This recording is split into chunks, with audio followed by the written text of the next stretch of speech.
We just finished the 2024 season in January of 2025, and Ohio State's the national champ. What if I told you that we don't believe in the offseason, and our friends at FanDuel also don't believe in the offseason? Well, I would be right on both accounts. And here's the proof. The proof on our end is we're going to do college football shows until week 1 of the following season, and make sure you subscribe to the channel so you don't miss any of that. But the proof from FanDuel's perspective is they already put their lines out for next year. Several games of the year have been added. Now, I want you to look at your screen here. And if you can't because you're listening on podcast, that's fine. I'm just going to tell you what we have. First thing you should know is Farmageddon is happening in Dublin, Ireland. That is Iowa State versus Kansas State. They're playing over in Dublin, and Kansas State is opened as a 1.5-point favorite. I can't remember if that's a week 0 game or a week 1 game, but that one's happening overseas because we insist in college football on ignoring the fact that we have the best home field venues in all of sports to go play in random places. But anyway, I'm not complaining because by that time I will be starved for any kind of college football game. Texas opens at Ohio State. This is the real thing. This is not a preseason friendly. It's the real thing. Ohio State has opened as a 4.5-point favorite. That's probably Arch Manning for Texas against maybe Julian Sayin for Ohio State. It's a rematch from the Cotton Bowl, so that'll be fun. Alabama opens at Florida State, people. Again, this is the real thing. Doak is being remodeled.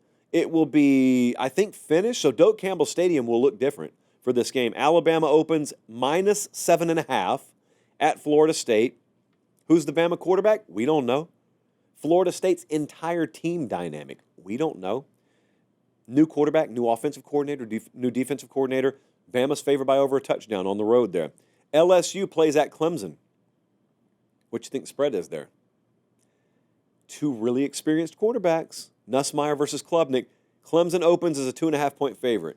Roughly home field there. So roughly they're even teams, and it's a premier quarterback spot, man. LSU has struggled in these openers, and yet they keep signing up for them. More credit to them, by the way, for that. They are a short 2.5-point favorite. This number has like 7 months to move. But that's noteworthy. Let's see, Colin, what else do we have? We got Auburn at Baylor in Waco. Auburn opening the season on the road.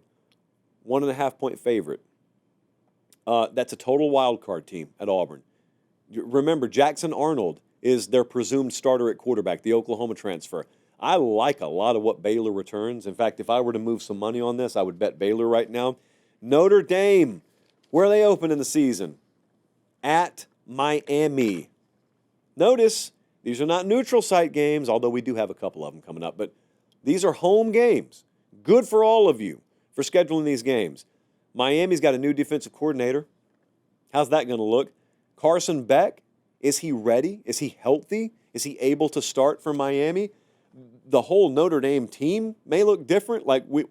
Again, of course, it's college football, and especially in the portal era, teams are going to look a lot different year to year. And yet you can already bet these games. Syracuse plays Tennessee in Atlanta to start the year. Tennessee's favored by 13.5. I'll tell you one that's got me really upset is this one right here on the bottom of the screen. So, Virginia Tech, one of the best home field environments in all of college football. South Carolina, one of the best home field environments in all of college football. They play each other in week 1. So it's a win-win no matter what, right? We're either going to see Gamecocks going to Blacksburg, we're going to see Hokies going to Williams-Brice Stadium. Yeah, we're actually going to play it in Atlanta. Why? Because corporate sponsors have a lot of money they can pay for it. So South Carolina is going to be favored by 8.5. That's the opening number there. TCU, oh, by the way, this one's off to me, man.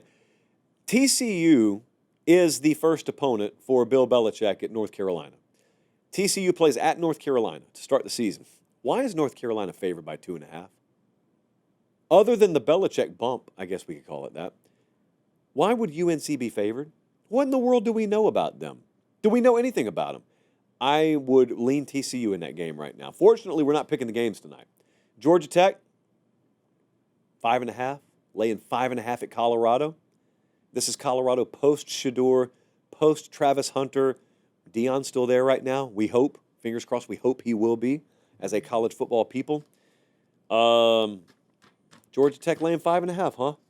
Okay.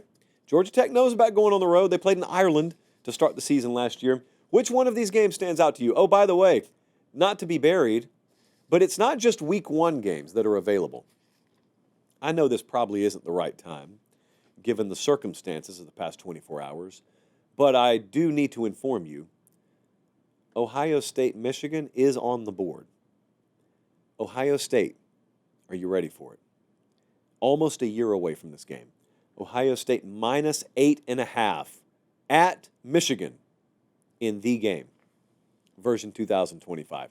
Ohio State has also opened as the favorite to win the national championship. The odds, in order, are Ohio State, Texas, Oregon, Georgia, Penn State, Notre Dame, Alabama, Tennessee, Clemson, LSU, Ole Miss, Texas A&M. Translation, the SEC is probably going to be a factor. However, it might not matter because there are a lot of non-SEC teams up there too, if, of course, you have bought into the toxic ideology of thinking in terms of conferences instead of thinking in terms of teams. This is all available at FanDuel. They are the exclusive odds provider of the show.